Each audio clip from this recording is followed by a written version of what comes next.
বন্ধুগণ, আজকের বিষয়বস্তু হলো HTTP error 500। HTTP error 500 means এটাকে বলা হয় ইন্টারনাল সার্ভার এররও বলা হয়। আর এটা সাধারণত আমাদের যাদের ওয়েবসাইট আছে আমরা হয়তো এটা ফেস করতে পারি, কিন্তু এটা এই সমস্যার সমাধানের সবচেয়ে সহজ একটি পথ রয়েছে। সেই পথটা অনেকে অনেকভাবে ঘুরিয়ে পেঁচিয়ে বিভিন্নভাবে করে বা করা যায়, কিন্তু ম্যাক্সিমাম টাইমই এটা হয় বিভিন্ন ডাটাবেস এরর কারণে হতে পারে। ম্যাক্সিমাম টাইম এটাই প্রবলেম হয়। আর বেশিরভাগ সময় প্রবলেমটা হয় যে আপনার ওয়েবসাইটটি নতুন করে আপডেট করেছেন বা হোস্টিংয়ে রিস্টোর করেছেন, তখন এই সমস্যাটা দেখা দেয়।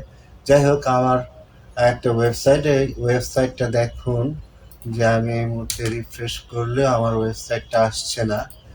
আবার আমার এটা ওয়ার্ডপ্রেসে করা ছিল।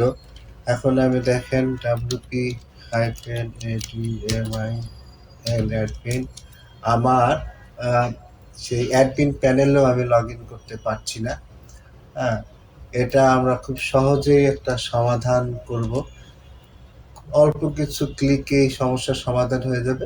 যাই হোক, আমরা এই মুহূর্তে সি প্যানেলে আমরা লগ ইন করবো। CPANEL, আমরা ডোমেনের পরে সি প্যানেল লিখবো। লেখার পরে আমরা এই সি প্যানেলে চলে আসব।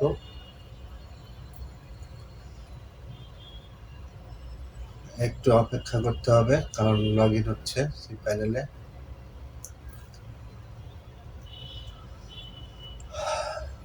হ্যাঁ, সি প্যানেল আসার পর আমার এখানে পাসওয়ার্ড সেভ করাই রয়েছে, যে কারণে আসলে কিছু ফিল আপ করা লাগেনি।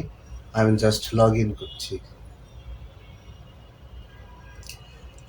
লগ ইন করার পরে আমরা সরাসরি চলে যাব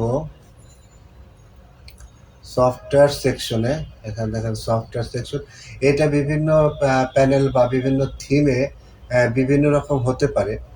সোজা কথা যে আমরা এমন সফটওয়্যার সেকশনে গিয়ে আমরা মাল্টি পিএইচপি ম্যানেজার বা পিএইচপি ভার্সন চেঞ্জ এ ধরনের কিছু থাকতে পারে। যাই হোক, আমরা পিএইচপি ম্যানেজারে যাচ্ছি।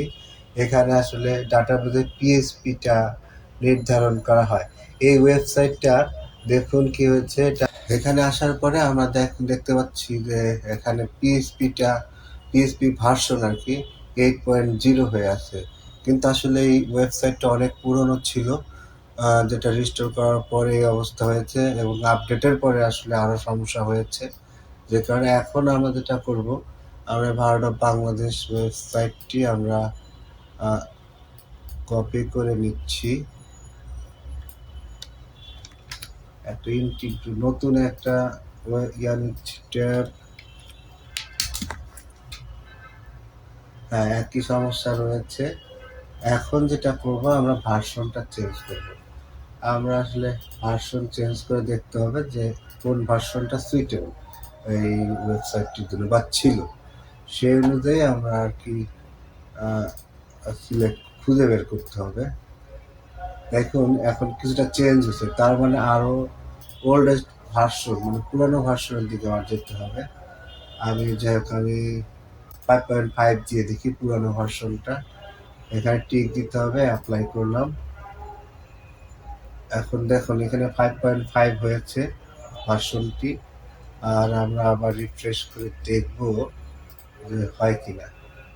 হ্যাঁ, ওয়েবসাইটটা এখন পুরোপুরি রান করেছে, দেখতে পাচ্ছেন। খুব সহজই ছিল এই বিষয়টা। আপনারা অনেকে ঘাবড়ান বা চিন্তা করেন কি হলো, কি হবে, ওয়েবসাইটটা নষ্ট হয়ে গেল, কিন্তু আসলে এমন কোনো বিষয় নয়। শুধুমাত্র ম্যাক্সিমাম টাইম 80%ই আপনার এই ডাটাবেজের কারণেই সমস্যাটা হয়। এই সমস্যাটা এত সহজ সমাধান রয়েছে, আপনারা খুব সহজে সমস্যার সমাধান করতে পারেন। আর যদি আপনারা কোথাও সমস্যা বোধ করেন, কমেন্টসে জানান, আমি চেষ্টা করব আপনাদেরকে সলভ করার জন্য। দেখি আমরা WP অ্যাডমিনে এখন লগ ইন হয় কিনা। WP অ্যাডমিন, হ্যাঁ, দেখুন বন্ধুগণ, এখন আমার WP অ্যাডমিনও লগ ইন হলো। আমাদের সমস্যাটা সমাধান হয়ে গেল। ভালো থাকবেন সকলে, আর কমেন্টস করবেন। যে কোনো সমস্যার জন্য চেষ্টা করব সমাধান দেওয়ার জন্য। ভালো থাকবেন সকলে।